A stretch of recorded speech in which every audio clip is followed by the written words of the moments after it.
नमस्कार। प्रदेश की आवाज़ में आपका स्वागत है। हमारे साथ खास चर्चा में डॉक्टर मनीष राय जी हैं। मनीष राय जी बताएंगे डीएवी के बारे में। जी देखिए, डीएवी जो है वो डीएवी दयानंद एंग्लो वैदिक ये संस्था का पूरा नाम है। और इसका जो मुख्यालय है वो दिल्ली में जो पहाड़गंज है, चित्रगुप्त रोड, वहाँ पर है। और ये इसके मुख्य जो संस्था का नाम है वो दयानंद एंग्लो वैदिक college managing committee, Chitragupta road, नई दिल्ली। ये पूरा संस्था है डीएवी कॉलेज मैनेजिंग कमेटी, जिसको कि हम डीएवी सीएमसी भी कहते हैं। उसके अधीन में ये डीएवी काम करता है।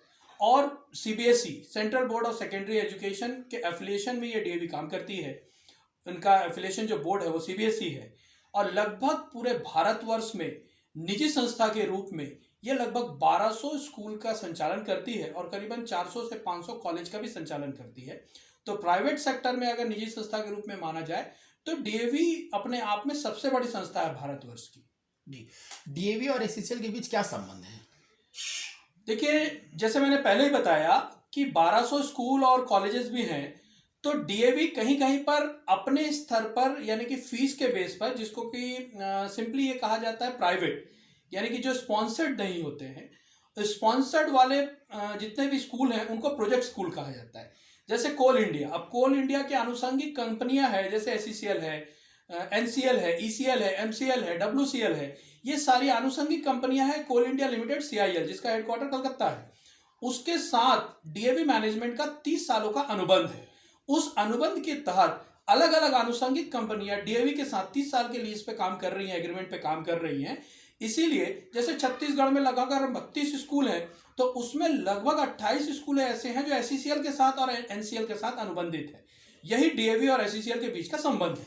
डीएवी पिछले 10 वर्षों से विवादों के बीच रहा है। इसमें होने वाली गड़बड़ियों के खिलाफ आप ही सबसे पहले आवाज उठाते, ऐसा क्यों?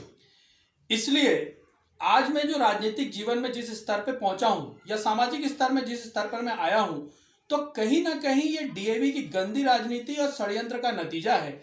क्योंकि मैं भी डीएवी में कभी शिक्षक हुआ करता था, और डीएवी को मैंने भी उस ऊंचाई पर, जिसमें मैं डीएवी पब्लिक स्कूल विश्रामपुर, जो आज सूरजपुर जिले में आता है, ऐसे डीएवी के साथ रहते हुए मैंने अपने बहुत महत्वपूर्ण समय दिया है। और आज मुझे गर्व है कि मेरे पढ़ाए हुए बच्चे देश और अंतर्राष्ट्रीय स्तर पर नाम कर रहे हैं। और यही कारण है कि डीएवी से मेरा एक लगाव भी है, लेकिन उसमें जो होने वाली अनियमितताएं हैं, जो भ्रष्टाचार है, जो गलत काम है, जो प्राचार्य और रीजनल डायरेक्टर और डीआरओ लोग मिलकर करते हैं, और उसमें खास जो सबसे ज्यादा संलिप्तता एससीएल के अधिकारियों की होती है, जो प्रोजेक्ट स्कूलों में है। इसीलिए, क्योंकि मैं ये चाहता हूं जो कमजोर की आवाज बनने की कोशिश करना, क्योंकि मैं जब ये लड़ाई लड़ रहा था अन्याय के खिलाफ, तो मेरे साथ उस समय कोई नहीं खड़ा था। लेकिन आज मैं हर डीएवी के उस बच्चे के साथ, उस शिक्षक शिक्षिका के साथ, प्रबंधन के खिलाफ इसीलिए खड़ा होता हूं, क्योंकि मैं उनकी आवाज इसीलिए बन पाता हूं, क्योंकि आज ईश्वर ने मुझे इस लायक बनाया है कि लोगों के साथ में उनकी आवाज बन के खड़ा होता हूं। इसीलिए मैं शायद सबसे पहले डीएवी के हर विवाद में, हर गड़बड़ी में सबसे पहले आवाज उठाता हूं, ताकि अन्याय का विरोध किया जा सके और न्याय का गला ना घोटा जा सके। बस इसीलिए सबसे पहले मैं ही होता हूं। जी, डीएवी विश्रामपुरी के प्राचार्य रेड्डी और डीआरओ प्रशांत कुमार के बीच का प्रकरण क्या है? देखिए, इसमें थोड़ा सा डीएवी के पुराने इतिहास में जाना पड़ेगा।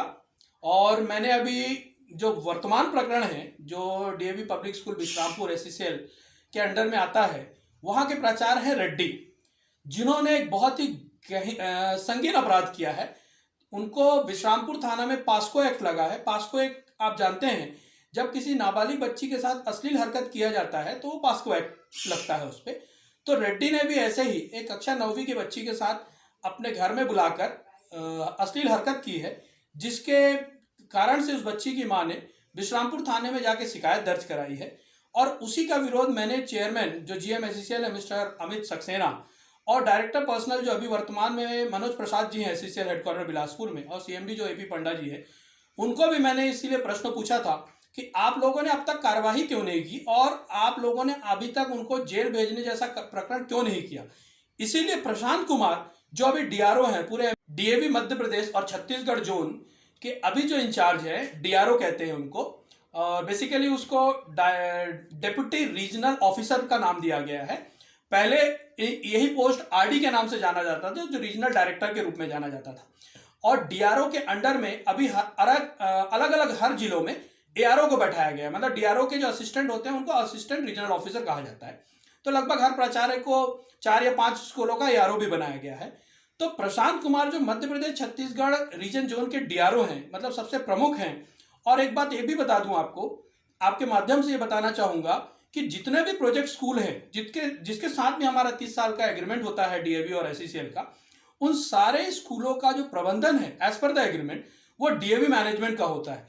सिर्फ फाइनेंस जो बॉडी है वो एसईसीएल करती है, यानी वित्तीय प्रबंधन जो करती है, पैसे देने का जो काम करती है, वो भी इस एग्रीमेंट पे करती है कि हमारे जो कर्मचारियों के बच्चों के शिक्षा का हितों की देखरेख उनका सर्वांगीण विकास, वो सारी चीजें जो है वो डीएवी करेगी। और उसी एवज में एसईसीएल जो है वो डीएवी मैनेजमेंट को पैसे प्रदान करती है। और इसका प्रबंधन चाहे वो टीचर रिक्रूटमेंट से लेकर, टीचर के ट्रांसफर से लेकर, शिक्षा का लेकर, अकादमिक हर चीज को वो डीएवी मैनेजमेंट करती है। तो आप समझ सकते हैं कि डीएवी के प्रबंधन का सारा जिम्मा प्रशांत कुमार जी के पास है।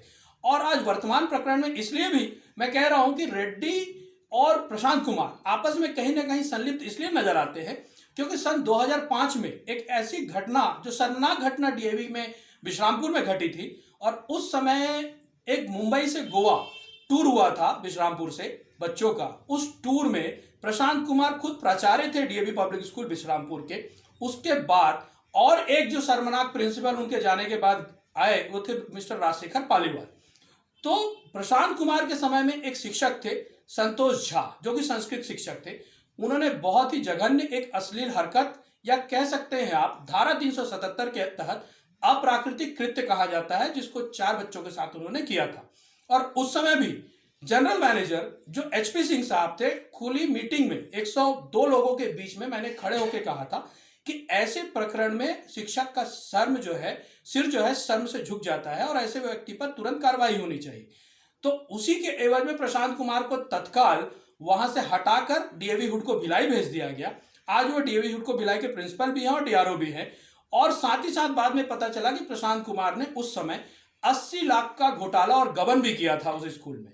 तो इसलिए भी मैंने कहा कि रेड्डी और प्रशांत कुमार आपस में इसलिए जुड़े हुए हैं, जो प्रशांत कुमार एक बलात्कारी शिक्षक संतोष झा जैसे व्यक्ति को बचा सकता है, तो आज उसी के अधीन में कार्य करने वाला प्राचार्य रेड्डी ने भी आज वही हरकत की है। तो कहीं ना कहीं इसीलिए चीजों को मैं जोड़ता हूं कि ये लोग इतने जघन्य और इतने असंवेदनशील हो चुके हैं कि इनको एसईसीएल अधिकारियों का जो समर्थन मिलता है, उस समर्थन की वजह से ही इनकी हिम्मत इतनी बढ़ जाती है कि डीएवी में आज अनाप शनाप भ्रष्टाचार करना, अनैतिक काम करना, इस तरीके की घटनाएं, और इस तरह की घटनाएं कोई पहली बार नहीं घटी है विश्रामपुर में। गोविंद राजवाड़े जैसा शिक्षक हुआ, चाहे डीएवी कुसमुंडा में एसके श्रीवास्तव प्रिंसिपल हुआ, चाहे डीएवी बिलासपुर में बी अशोक कुमार के समय में घटनाएं घटी, चाहे चिरमिरी की घटना घटी, चाहे डीएवी भड़गांव में एसके मिश्रा प्रिंसिपल ने एक चतुर्थ श्रेणी महिला के साथ भी अश्लील हरकत किया था। तो ये सारी जो घटनाएं हैं डीएवी में घटती हैं, लेकिन उसको छुपा दी जाती है मात्र इसीलिए क्योंकि ये भ्रष्टाचार में संलिप्त होते हैं एसईसीएल अधिकारियों के साथ। और कहीं ना कहीं एसईसीएल मुख्यालय बिलासपुर के अधिकारी, चाहे वो डायरेक्टर पर्सनल हो, चाहे सीएमडी हो, ये अपने स्वार्थगत में क्योंकि इनकी पत्नियां डीएवी में फ्री में नौकरी पा जाती हैं, इस वजह से ये ऑब्लाइज करने के लिए डीएवी प्रिंसिपलों की सहायता करते हैं या डीआरओ की सहायता करते हैं। इसीलिए आज डीएवी सबसे ज्यादा बदनाम संस्था हो चुकी है। और ये संस्था अपने आप में जरूर डीएवी को जिस कॉन्सेप्ट के साथ शुरू किया गया था, महात्मा हंसराज जी ने प्रारंभ किया था लाहौर से, और महात्मा हंसराज जी की सोच थी दयानंद जी के आर्य समाज के सिद्धांतों पे चलेगी, लेकिन वो सिद्धांत आज कहीं ना कहीं हवा हो चुके हैं, गोल हो चुके हैं।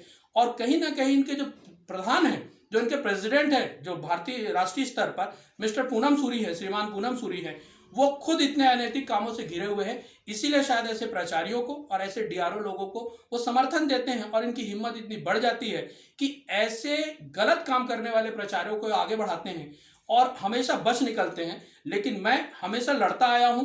इसके पहले भी डॉक्टर वी कुलवन जैसे व्यक्ति है, उसको भी डीएवी से बाहर का रास्ता मैंने दिखाया है। और आरएस पालीवाल और मीना पालीवाल ने भी एक बच्ची की मौत तक, उनको अंजाम तक पहुंचा दिया था। समीक्षा शास्त्री आत्महत्या करने पे मजबूर हो गई थी और उसके एवज में पालीवाल और मीना पालीवाल ने जेल की सजा तक काटी है। तो उसके लिए भी मैंने आवाज उठाई थी, इसलिए उनकी परिणति तक पहुंचा है। तो अब रेड्डी हो या प्रशांत कुमार हो, ये हर मामले में जब भी ऐसी एक हरकत करेंगे, कहीं पर भी हम नहीं बख्शेंगे और डीएवी प्रबंधन का भी मैं घेराव करूंगा और मैंने मुख्यमंत्री को भी कहा है, मुख्यमंत्री को भी मैंने लेटर लिखा है, साथ ही साथ सीएमडी और डीपी को भी कहा है, फोन पे मेरी बात हुई है कि अगर कार्रवाई नहीं की तो मैं एसईसीएल मुख्यालय का भी घेराव करूंगा।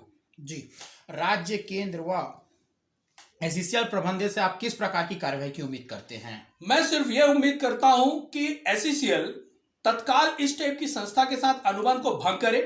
क्योंकि स्कूल और शिक्षा जगत, जिसको कि हम शिक्षा का मंदिर कहते हैं, जहां बच्चों का भविष्य का निर्माण होता है, और वहां बच्चे के साथ अगर शिक्षक शिक्षिकाएं इस तरह के हरकत करते हैं और प्रचार इस तरह के हरकत करते हैं, तो आप समझ सकते हैं कि हमारा भविष्य किस दिशा में जा रहा है। और हम दयानंद एंग्लो वैदिक यानी कि अंग्रेजी और संस्कृत भाषा दोनों के मिश्रण और संस्कृति को मिलाकर हम एक शिक्षा संस्था का निर्माण चला रहे हैं। ऐसी शिक्षा संस्था जहां पे व्यभिचार, अनाचार और अत्याचार होता है, तो मुझे लगता है एसईसीएल प्रबंधन को अब जाग जाना चाहिए और तत्काल ऐसे अनुबंध को समाप्त करके बहुत अलग अन्य भी संस्थाएं हैं, अच्छी संस्थाएं हैं जो राष्ट्रवाद, संस्कृति और भारत की संस्कृति का सम्मान करती हैं और बच्चों को गुरुकुल पद्धति से भी शिक्षा देती हैं।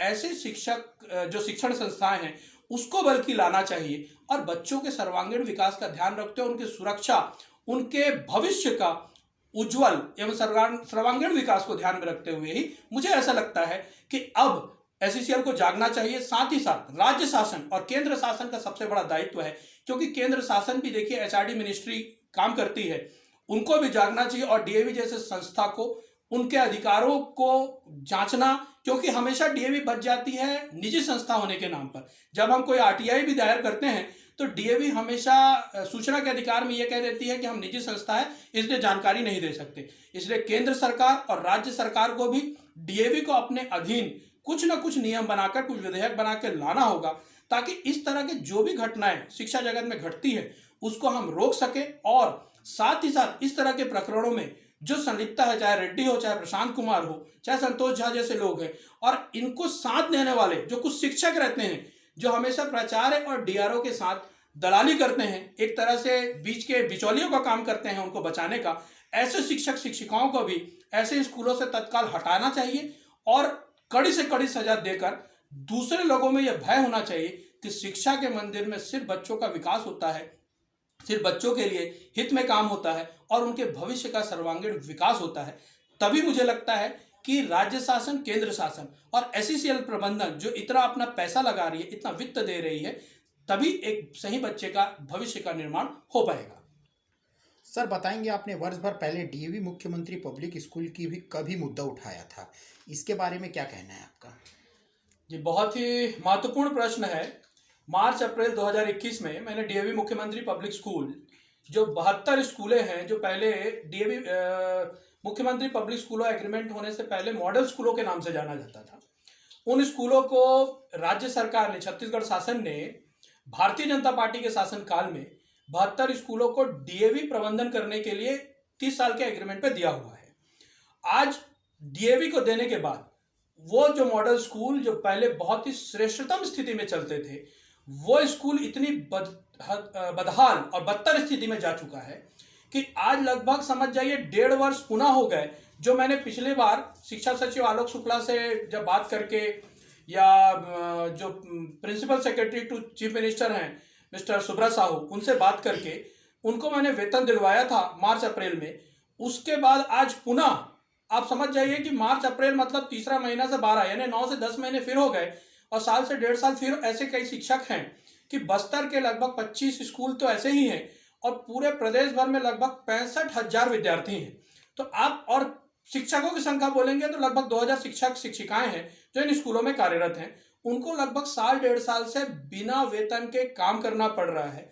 तो आप समझ सकते हैं स्कूलों में बच्चे भी जो है स्कूल छोड़कर जा रहे हैं। तो उन स्कूलों की जो दुर्दशा है, तो कहीं ना कहीं डीएवी प्रबंधन की कमी और डीएवी प्रबंधन की कारगुजारियों की वजह से ये संभव हुआ है कि आज वो 72 अच्छे स्कूल जो चल रहे थे छत्तीसगढ़ शासन में अपने आप में कलंक और अभिशाप बन गए हैं। इसीलिए मैंने वो मुद्दा तब भी उठाया था और आपके माध्यम से फिर संज्ञान में ला रहा हूं माननीय मुख्यमंत्री भूपेश बघेल जी के, कि आपने 140 स्वामी आत्मानंद स्कूल तो खोल डाले, लेकिन 72 जो स्कूल हैं जो डीएवी को देकर बर्बाद कर चुका था भारतीय जनता पार्टी ने, उन स्कूलों को पुनः स्वामी आत्मानंद में अगर मिला लिया जाए तो मुझे लगता है कि 2 से 2,500 शिक्षक शिक्षिकाओं का और 65,000 बच्चों का भविष्य पुनः बचाया जा सकेगा। और शायद शिक्षा, जो छत्तीसगढ़ में हमेशा से माना जाता है कि पिछड़ा वर्ग है, पिछड़ा वर्ग एरिया है, उस वर्ग को हम शायद बच्चों के सर्वांगीण विकास और उनके भविष्य के साथ सही न्याय कर पाएंगे। ये मेरा भूपेश जी से भी आपके माध्यम से निवेदन है और एससीसीएल प्रबंधन से निवेदन है कि ऐसे स्कूलों को तत्काल प्रतिबंधित करना चाहिए और छत्तीसगढ़ से कम एससीसीएल के साथ उस अनुबंध को समाप्त करके एक नई शिक्षण संस्था का आगमन हो, तो बच्चे, अभिभावक और शिक्षक शिक्षिकाओं का भविष्य भी और छत्तीसगढ़ प्रदेश का भविष्य भी बहुत उज्जवल होगा।